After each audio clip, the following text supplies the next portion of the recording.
जोजो टीवी। सोने का हाथी।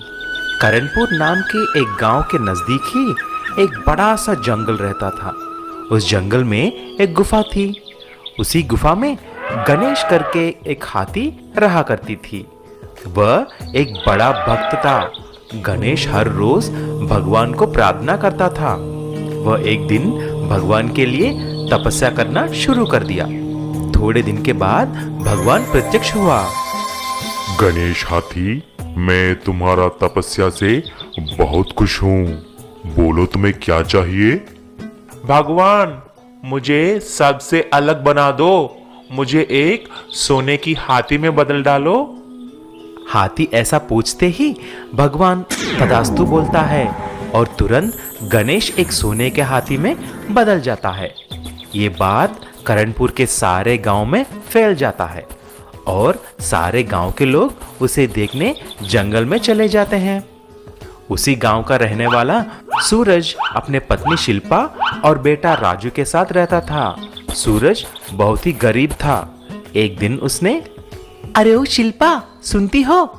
पास ही जंगल में एक सोने का हाथी है, चलो चलकर देखते हैं। मैं नहीं आऊंगी। तुमको कुछ और काम नहीं है? पैसा कमाना तो नहीं आता, लेकिन हाथी को देखने चलेगा। तुम्हें जाना है तो जाओ, मैं नहीं आऊंगी। शिल्पा ऐसा बोलने पर सूरज और राजू हाथी को देखने चले जाते हैं। वहां जाकर सूरज हाथी से बोला, हाथी जी, आप तो जादुई हाथी दिख रहे हैं। मैं एक गरीब किसान हूँ। मेरा फसल पूरा बारिश की वजह से खराब हो गया है और मेरे पास घर चलाने के लिए भी कुछ पैसे नहीं हैं। कृपा करके मुझे कुछ सहायता करो।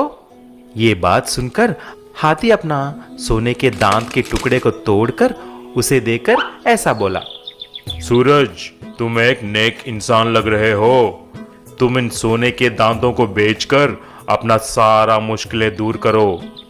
सूरज सोने के दांतों को लेकर उन्हें बाजार में बेचकर सारा कर्ज चुका लेता है।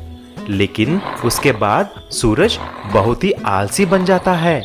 उसे जब भी पैसों की जरूरत होती तभी गणेश हाथी के पास जाकर उससे सोना लाकर बाजार में बेचकर अय्याशी करता था। उसके दोस्तों से मिलकर पीना तो रोज का काम हो गया। एक दिन वह बहुत पीता है और नशे में अपनी दोस्तों के साथ जंगल जाकर उस सोने के हाथी को मारना चाहा। तभी वह कुछ दोस्तों के साथ एक जाल लेकर जंगल चला जाता है। अरे सूरज, अब क्या हुआ? तुम फिर मेरे पास आ गए? क्या तकलीफ है अभी? तभी अचानक सूरज ने हाथी पे जाल डाल देता है, लेकिन हाथी चौकन्ना होकर हट जाती है और उसके सूंड के साथ सूरज को उठा लेती है और मारना चाहती थी। लेकिन तभी सूरज के पत्नी और बेटा आते हैं। गणेश महाराज, सूरज नशे में आकर ऐसा काम करने के लिए सोचा है।